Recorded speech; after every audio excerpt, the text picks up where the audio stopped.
High বন্ধুরা, তোমরা সবাই কেমন আছো? আশা করি ভালো আছো।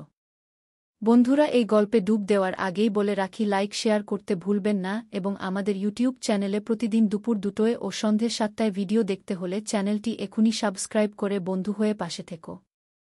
বন্ধুরা, আজ তোমাদের জন্যে একেবারে নতুন কড়াকড়ি ভিডিও নিয়ে চলে এলাম। আশা করি শেষ অবধি শুনলে তোমাদের ভালো লাগবে। তাহলে চলো বন্ধুরা। রাজশাহী শহরের ব্যস্ত জীবনের মাঝে আমি মুনা একটু অন্যরকম জীবন যাপন করি।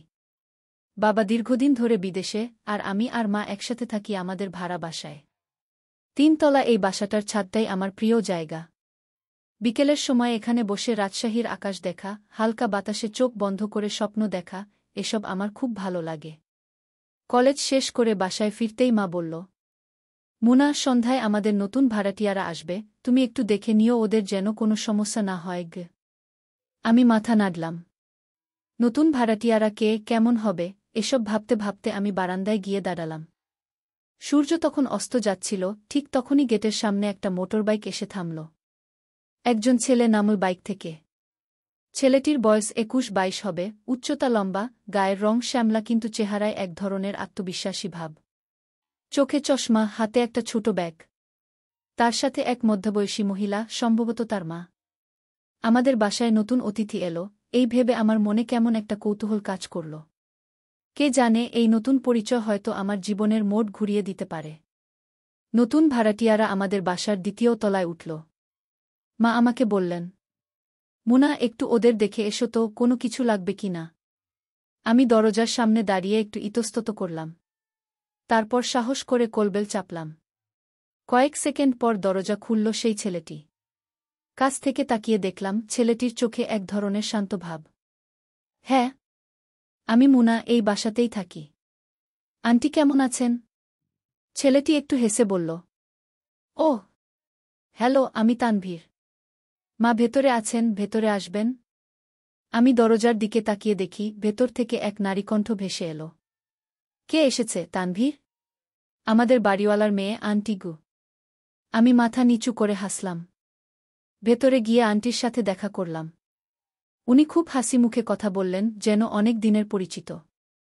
কিছুক্ষণ গল্প করার পর আমি উঠে আসলাম। সন্ধ্যায় ছাদে গিয়ে বসেছিলাম। রাজশাহীর আকাশ তখন নীলচে কালো, বাতাসে এক ধরনের প্রশান্তি। ঠিক তখনই হঠাৎ পেছন থেকে একটা কণ্ঠস্বর শুনলাম, ছাদটা সত্যিই দারুণ। পেছনে তাকিয়ে দেখি তানভীর দাঁড়িয়ে আছে। এই প্রথম আমাদের একা একা কথা বলা। কে জানে, এটাই হয়তো একটা নতুন প্রেমের শুরু। তানভীরকে দেখে একটু অবাক হলাম। সাধারণত ছাদে আমি একাই থাকি, নিজের মতো সময় কাটাই। কিন্তু আজ তানভীর এসে দাঁড়িয়েছে, যেন তারও কিছু বলার আছে। তুমি প্রায় এখানে আসো? তানভীর জিজ্ঞেস করল। হ্যাঁ, এটা আমার প্রিয় জায়গা গু, আমি হালকা হেসে বললাম। তানভীর আমার পাশে এসে দাঁড়াল। বাতাসে তার হালকা পারফিউমের গন্ধ পেলাম। আমি কিন্তু রাজশাহীতে নতুন, জায়গাটা এখনো ঠিকমতো চিনিও না গে। তাহলে তো আমাকেই তোমার গাইড হতে হবে, আমি মজার ছলে বললাম। তানভীর হেসে বলল, একদম, তুমিই তো সবচেয়ে ভালো চেনাবে। আমরা বেশ কিছুক্ষণ গল্প করলাম। ওর কথাবার্তা শুনে মনে হলো বেশ ভদ্র ও বুদ্ধিমান ছেলে। পড়াশোনার জন্যই রাজশাহী এসেছে। সে হঠাৎ বলল, তুমি কি আকাশের তারা দেখতে ভালোবাসো? আমি অবাক হলাম। হ্যাঁ, খুব। তাহলে আমাদের বেশ মিল আছে। আমিও খুব ভালোবাসি রাতের আকাশ দেখতে গু। আমি কিছু বললাম না, শুধু চুপচাপ তার দিকে তাকালাম। মনে হলো এই ছেলেটার সঙ্গে আমার কিছু বিশেষ সম্পর্ক তৈরি হতে চলেছে। তানভীরের সঙ্গে ছাদে বসে থাকা একটা অভ্যাসে পরিণত হল। প্রতিদিন বিকেলের দিকে কিংবা রাতের নীরবতায় আমরা ছাদে এসে গল্প করতাম। একদিন সন্ধ্যায় আমি ছাদে গিয়ে দেখি তানভীর আগে থেকেই সেখানে দাঁড়িয়ে আকাশের দিকে তাকিয়ে আছে। আমাকে দেখে সে হেসে বলল, আজ কিন্তু চাঁদটা দারুণ লাগছে। আমি আকাশের দিকে তাকালাম।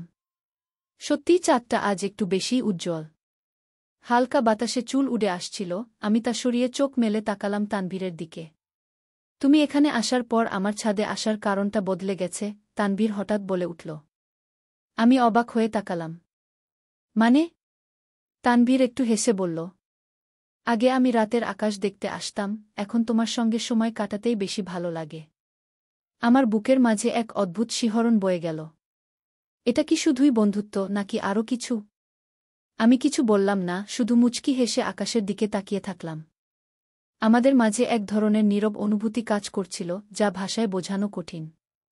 সন্ধ্যার হালকা বাতাস ছাদে এক অদ্ভুত পরিবেশ তৈরি করেছিল। তানভীর আমার পাশে দাঁড়িয়ে আকাশের চাঁদের দিকে তাকিয়ে আছে, কিন্তু আমি টের পাচ্ছি ওর মন যেন কোথাও অন্যখানে। আমি আস্তে করে বললাম, তানভীর, তুমি চুপচাপ কেন? তানভীর গভীর চোখে আমার দিকে তাকাল। সেই দৃষ্টিতে একটা অদ্ভুত আবেগ, এক রহস্যময় আকর্ষণ। তুমি কি কখনো অনুভব করেছ কোনো একজনকে প্রথম দেখাতেই তোমার মনে দাগ কেটে যায়? আমি চমকে গেলাম। কি বলতে চাইছে ও? বুকের ভেতর কেমন যেন অস্থিরতা কাজ করতে লাগল। আমি মুখ ফিরিয়ে বললাম, সবাই কি আর এত সহজে বুঝতে পারে? তানভীর আমার দিকে আরও এক ধাপ এগিয়ে এল। আমাদের মাঝে খুব সামান্য দূরত্ব। আমার হৃদস্পন্দন বেড়ে গেল। কিন্তু আমি বুঝেছি, মুনা। আমি চোখের পলক ফেলতে ভুলে গেলাম। বাতাস যেন ভারী হয়ে উঠল, চারপাশ নিস্তব্ধ। আমি কি কিছু বলবো? নাকি চুপ থাকব? তানভীরের চোখে এক অনিশ্চয়তা, এক ধরনের আকুলতা। আমি ধীরে ধীরে বললাম, তানভীর। তারপর? তানভীর কি সত্যিই আমার মনের কথা জেনে গেছে? তানভীরের চোখে এক অদ্ভুত অনুভূতি, যেন সে কিছু বলতে চায় কিন্তু দ্বিধায় আছে। আমার বুকের ধুকপুকানি বাড়ছিল। এভাবে কেউ কখনো আমার দিকে এত গভীরভাবে তাকায়নি। আমি চোখ নামিয়ে নিচু স্বরে বললাম, তানভীর, তুমি কিছু বলতে চেয়েছিলে? তানভীর এক পা সামনে বাড়িয়ে আমার খুব কাছে চলে এলো। এতটা কাছে যে আমি ওর শ্বাসের গরম অনুভব করতে পারছিলাম।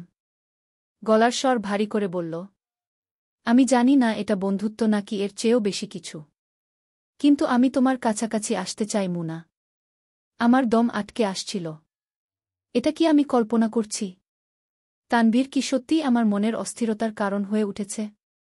আমি মুখ তুলতেই দেখি ওর দৃষ্টিতে এক ধরনের আকর্ষণ, যা আমাকে শিহরিত করে তুলছিল। আমাদের মাঝে আর কোনো শব্দ নেই, শুধু নিঃশ্বাসের শব্দ। হঠাৎ নিচে থেকে মায়ের ডাক এলো, মুনা, তুমি কোথায়? আমার শরীর কেঁপে উঠল। যেন এক মায়াবী পরিবেশে ডুবেছিলাম আর হঠাৎ বাস্তবে ফিরে এলাম। তানভীরও এক পা পিছিয়ে গেল, কিন্তু তার চোখের সেই গভীর দৃষ্টি একই রকম রয়ে গেল। আমি দ্রুত বললাম, আমি নিচে যাচ্ছি। তানভীর শুধু মৃদু হাসল। আমি দ্রুত নিচে নেমে এলাম, কিন্তু হৃদস্পন্দন তখনও দ্রুত চলছে। আমি সেদিন রাতে ঠিকমতো ঘুমোতে পারলাম না। বারবার তানভীরের সেই গভীর দৃষ্টির কথা মনে পড়ছিল।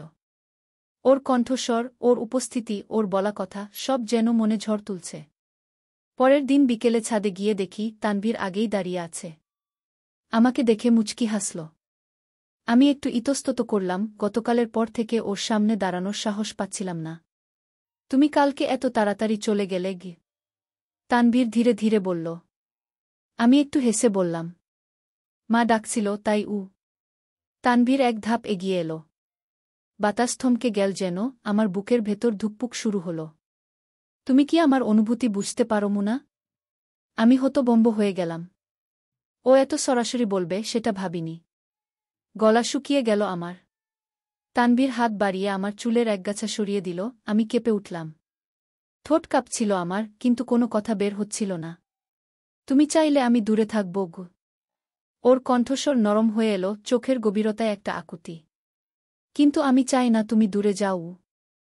আমার কণ্ঠ কাঁপছিল, কিন্তু সত্যিটা বলে ফেললাম। তানভীর হালকা হাসল, এক ধরনের স্বস্তির হাসি। আমার হাতটা আলতো করে ধরল। আমি বাধা দিলাম না। চারপাশ নিস্তব্ধ হয়ে গেল, শুধু আমাদের হৃদস্পন্দন যেন স্পষ্ট শোনা যাচ্ছিল। তানভীরের হাতের স্পর্শে আমার শরীর হালকা শিহরিত হল। আমি কিছু বললাম না, শুধু চুপচাপ ওর চোখের দিকে তাকিয়ে রইলাম।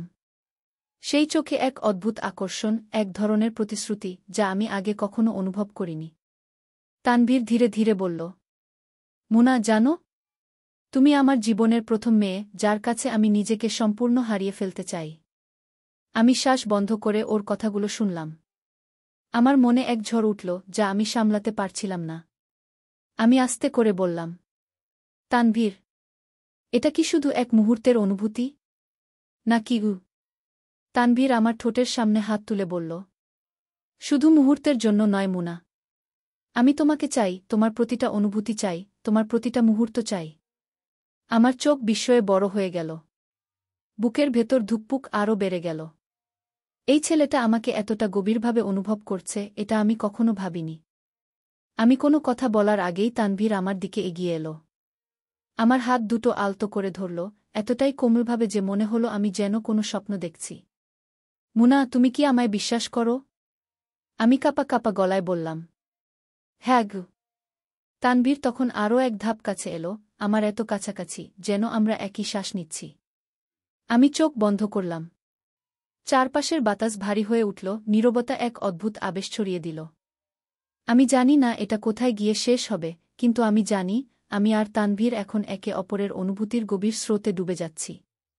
তানভীরের হাত আমার হাতের মধ্যে শক্ত করে ধরেছে, যেন ও আমাকে কখনো হারাতে চায় না। আমি কিছু বলছিলাম না, শুধু চোখ বন্ধ করে অনুভব করছি সেই মুহূর্তের গভীরতা। তখনই হঠাৎ নিচ থেকে মায়ের ডাক এলো। মোনা, তুমি কোথায়?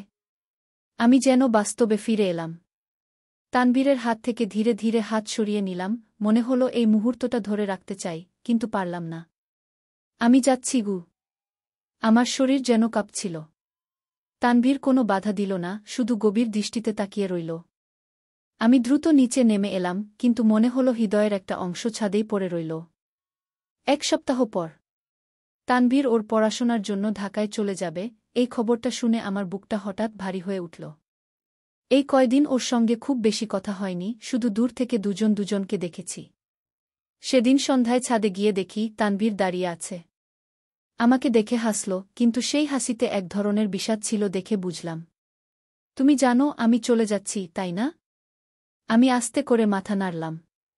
কিছু বলার মতো ভাষা খুঁজে পাচ্ছিলাম না।